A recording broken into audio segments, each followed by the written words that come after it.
अस्सलाम वालेकुम दोस्तों, कैसे हो आप सब लोग? ठीक हो, खैरियत से हो? मैं ना आपको ये बताना चाहता हूँ कि वर्ल्ड वार टू आप सब ने सुना होगा। वर्ल्ड वार टू में इंग्लैंड को जीत हुई थी और इंग्लैंड यूके मतलब बरतानिया ने जीता था। और आज तक आपने कभी किसी ने सुना है कि उसने वर्ल्ड वार टू जीत लिया, पूरी दुनिया से जंग जीत ली, लेकिन वहाँ पे आपने कभी किसी फील्ड मार्शल का नाम सुना है?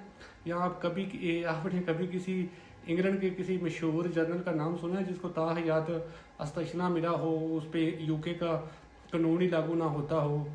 तो हालांकि उन्होंने वर्ल्ड वार टू जीता है, लेकिन पूरी दुनिया किसी बरतानिया के जनरल को याद नहीं करती, वहाँ के प्राइम मिनिस्टर को याद करती है। उसका नाम है विंस्टन चर्चिल। विंस्टन चर्चिल मतलब वो दुनिया में लीडर बना क्योंकि वर्ल्ड वार टू इंग्लैंड की फौज ने अपने लीडर के कहने पे, मतलब उसके मशवरे पे, या जो वो लीडरशिप उसने दिखाई, उसने अपनी फौज को इस अच्छे तरीके से लड़ाया। क्योंकि बरतानिया की फौज सिर्फ यूरोप में जर्मन के साथ नहीं लड़ रही थी, अफ्रीका में भी लड़ रही थी और एशिया में भी लड़ रही थी। तो तीन बरे अज़मों में उसकी लड़ाई हो रही थी। तो पूरी दुनिया किसी इंग्लैंड के जनरल को नहीं जानती कि उसने वर्ल्ड वार टू जीता। पूरी दुनिया उसके प्राइम मिनिस्टर को जानती है, विंस्टन चर्चिल को। पाकिस्तान में ऑपरेशन सिंदूर में मैंने हजार बार आपको बताया है कि थोड़ी बहुत जो हमें कामयाबी मिली वो हमारी एयरफोर्स ने इंडिया के फाइटर जेट गिराए उससे मिली, वरना हमारी जो थैल सेना है ना, जो पैदल फौज होती है जिसको बर्री फौज बोलते हैं, या पता नहीं बहरी बहरी तो पानी वाली होती है, बर्री फौज ही बोलते हैं, उसका कोई कारनामा नहीं है। इंडिया ने हमारे पहली रात 9 ठिकानों पे हिट किया, 9 ठिकाने उसने हमारे तबाह किए, हमारे 35-36 लोग पहली रात ही इंडिया ने मार दिए थे। तो उसके बाद वो ड्रोन भेजते रहे, 9-10 तरीक उन्होंने बरामूस भेजे, इवन कर रावलपिंडी भी उन्होंने अटैक कर दिया जिधर हमारा आर्मी हेडक्वार्टर है। तो ये हमारा आर्मी चीफ ज़बरदस्ती 2 नंबर तरीके से ये फील्ड मार्शल बन गया और अपने आप को खुदा बना बैठा है।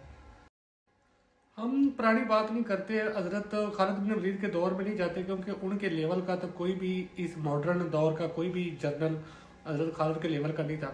इस मॉडर्न दौर में 2 या 3 जर्नल पूरी दुनिया में फेमस हैं।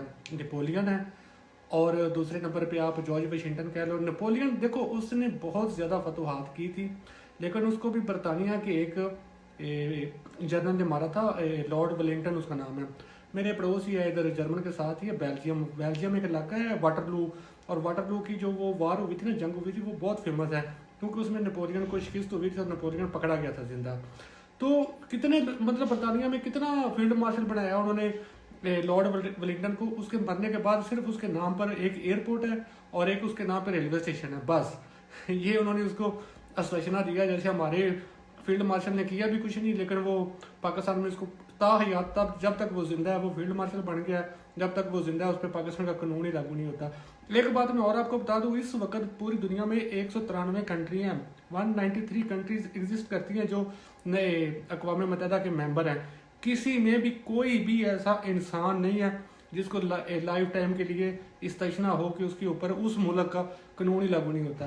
अमेरिकी सदर दुनिया का सबसे पावरफुल इंसान होता है, अमेरिकी सदर को भी ये इस्तेशना नहीं होता कि वो जो मर्जी गुनाह करे या जो मर्जी कर ले उसके ऊपर अमेरिका का कानून लागू नहीं होता। तो हम नेपोलियन और वेलिंगटन की बात मैंने आपको बता दी। दूसरा जो फेमस जर्नल है पूरी दुनिया में वो है जॉर्ज वाशिंगटन। जॉर्ज वाशिंगटन जिसके नाम पे अमेरिका का कैपिटल है वाशिंगटन डीसी, वो उस जर्नल के नाम पर उन्होंने अपने कैपिटल का नाम रखा है। उस बंदे का कारनामा देखो कि वो गुलामी में होते हुए उस बंदे ने अकेले ने, मतलब वो अकेला जर्नल था, बाकी तो उसके साथ उसके फॉलो कंट्री मैन थे ना, उसके उसके मुल्क के लोग थे। उसने इंग्लैंड को डिफीट करके अपना मुल्क आज़ाद करवा के दिया अमेरिकियों को, तो इसलिए उसका नाम है। ऑपरेशन सिंदूर में हमारे आर्मी चीफ आसिम मुनीर ने कैसे फ़ायदा उठाया वो मैं ज़रा ना आपको एक इंडियन बॉलीवुड की एक मूवी की छोटी सी शॉर्ट स्टोरी से समझाता हूँ। इंडियन एक मूवी है 90s के, लेट 90s के दौर में आई थी, कोयला, शाहरुख खान की मूवी है वो। तो वो शाहरुख खान के जो पेरेंट्स होते हैं वो भी गरीब होते हैं, जो उस मूवी का विलन है अमरीश पुरी वो भी गरीब होता है। ये दोनों फैमिली जो होती है ना, ये कोयले की कान में काम करते हैं। और फॉर्चुनेटली जो मतलब किस्मत से लकली आप कह लो कि जो हीरो है शाहरुख खान, उसकी फैमिली को वहाँ से कोयले की कान से हीरे मिल जाते हैं। वो जब उनको हीरे बहुत ज़्यादा मिलती है, बहुत महंगे एक्सपेंसिव हीरे मिलते हैं, तो अमरीश पुरी जो विलन होता है हालांकि वो भी मजदूर ही है, लेकिन वो जालिम होता है, उसके पास पावर होती है।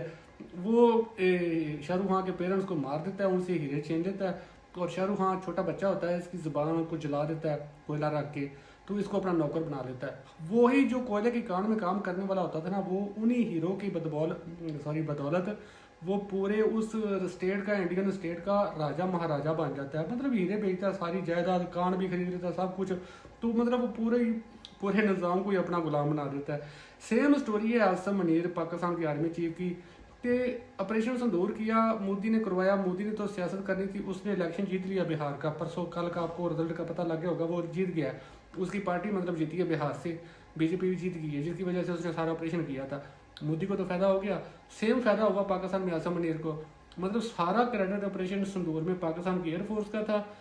इसने वो मरेशपुरी वाला मतलब फार्मूला आजमाया, उनका मुंह बंद किया, एयरफोर्स का सब कुछ किया, सारा क्रेडिट खुद ले लिया, खुद को फील्ड मार्शल बनाया।